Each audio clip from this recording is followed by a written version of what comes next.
Assalamualaikum warahmatullahi wabarakatuh. Kami dari kelompok 7 yang beranggotakan saya sendiri, Lutfi Kusuma, dan teman saya Mbak Anissa Nurul, Mbak Ella Sarifah, dan Mas Ahmad Fadil akan mempresentasikan makul pengantar pendidikan tentang pemikiran pendidikan, yaitu ada Montessori, Taman Siswa, dan Sekolah Alam. Untuk yang pertama, pemikiran pendidikan Montessori yang dikemukakan oleh Maria Montessori. Menurut Maria Montessori, pendidikan dengan metode Montessori ada dua, yaitu pendidikan di rumah dan pendidikan di sekolah. Ciri khas sekolah Montessori dibandingkan dengan konvensional diantaranya: A. Kemandirian dan konsentrasi, B. Pilihan bebas, C. Hukuman dan penghargaan, D. Mempersiapkan diri untuk mempelajari keterampilan, E. Membaca dan menulis, F. Menekan perilaku yang tidak diharapkan. Model pendidikan Montessori ada kelebihan dan kekurangan.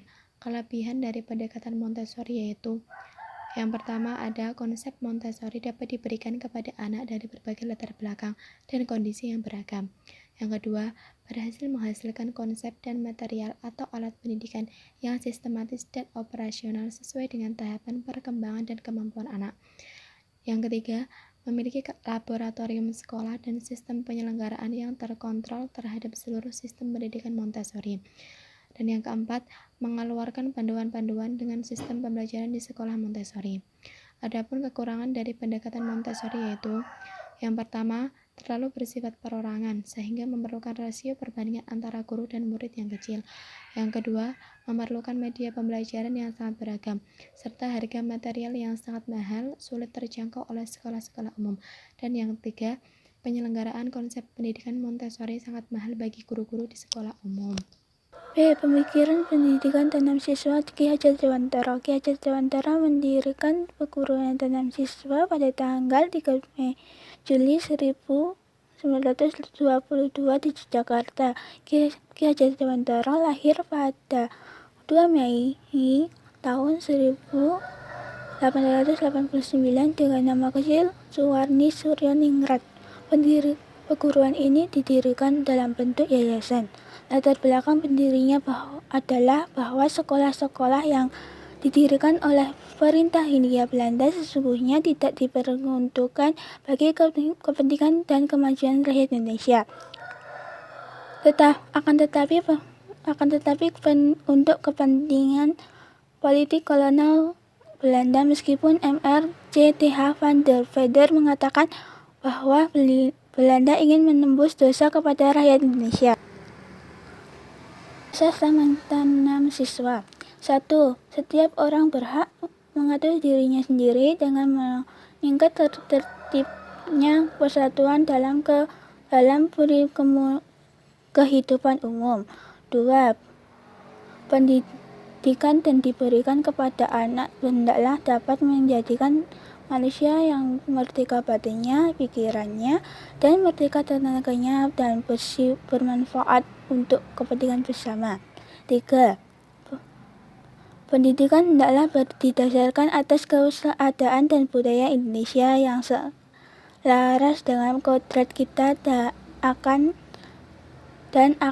memberikan kedamaian dalam kehidupan sehingga tidak mudah dipengaruhi oleh kebudayaan dari luar. 4. Pendidikan harus diberi kepada seluruh rakyat tanpa kecuali. 5. Untuk dapat mencapai asa kemerdekaan, maka kita harus bekerja sesuai dengan kemampuan sendiri tanpa mengharapkan bantuan orang lain. 6. Oleh karena kita bersandar pada kemampuan sendiri, maka seharusnya kita memikul semua beban belanja dengan uang sendiri. 7. Pendidik hendaklah mendidik anak dengan penuh hati, tulus, dan ikhlas, tidak meminta suatu hak, tetapi untuk menyerahkan diri untuk berhamba kepada sang anak. Adapun dasar taman siswa, yang pertama kebudayaan, yang kedua kemerdekaan, yang ketiga kodrat alam, yang keempat kemanusiaan, dan yang terakhir kebangsaan. Semboyan Taman Siswa. Suci Tatangesi Tunggal, artinya dengan kesucian batin dan teraturnya hidup, lahirnya kita mengajar kesempurnaan. Bibit bebet bobot, artinya mengajurkan pilihan yang seksama dalam menentukan calon anak menantu, anak menyehatkan keturunan. Ing ngarsa sung tulodo, ing maja mangun karso tutwuri handayani, yang artinya lebih baik mati terhormat daripada hidup nista. Artinya tingkah laku dan budi luhur harus ditumbuhkan. Rawi-rawi lantas malang-malang patung, artinya segala sesuatu yang merintangi hancur jika mempunyai kemauan yang teguh. Neng, ning, nung, nang, artinya ketenangan menimbulkan pikiran yang jernih, menuju kepuasan batin dan membawa kemenangan. Selanjutnya jenis-jenis pendidikan taman siswa. Yang pertama, taman indria. Sekitar taman kanak-kanak antara umur 5 tahun. Yang kedua, taman anak. Sekitar SD kelas 1 sampai dengan kelas 3 SD. Antara umur 8 sampai 10 tahun. Yang ketiga, taman muda. Sekitar kelas 4 sampai 6 SD. Antara umur 11 sampai 14 tahun. Yang keempat, taman dewasa. Sekitar SLTP. Antara umur 15 sampai 18 tahun. Yang kelima, taman dewasa raya atau taman remaja. Sekitar SLTA antara umur 19 sampai 21 tahun. Yang keenam, taman guru. Sekitar B1, B2, B3 dan taman indria. Yang terakhir, Majelis Luhur Persatuan Taman Siswa 1977. Tujuan perguruan taman siswa.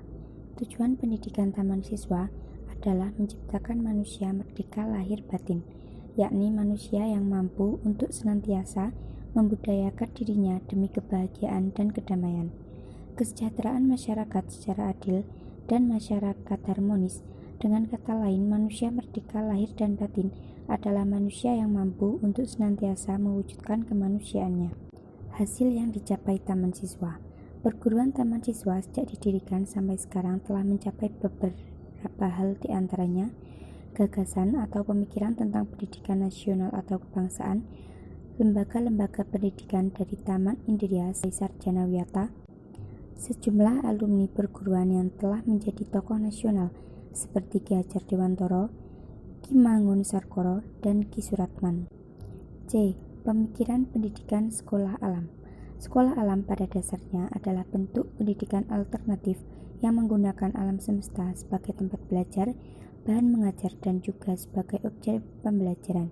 Dengan konsep pendidikan ini, para siswa diharapkan bisa belajar dari alam lingkungan sekitar dan mengaitkan pelajaran serta menerapkan ilmu yang didapat dengan kehidupan sehari-hari. Untuk konsep pendidikan alternatif di alam terbuka menjadikan para siswa dan guru di sekolah alam lebih aktif, bersemangat, dan kegiatan belajar mengajar menjadi lebih menyenangkan.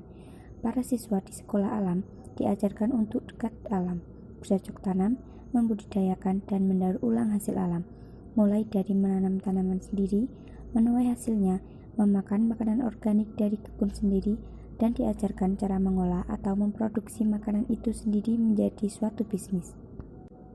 Misalnya saat anak belajar mengenai berbagai fungsi dan bagian dari tanaman.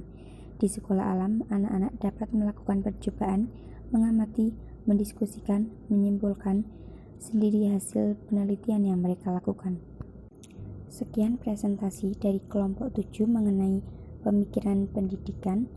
Kurang dan lebihnya mohon maaf. Wassalamualaikum warahmatullahi wabarakatuh.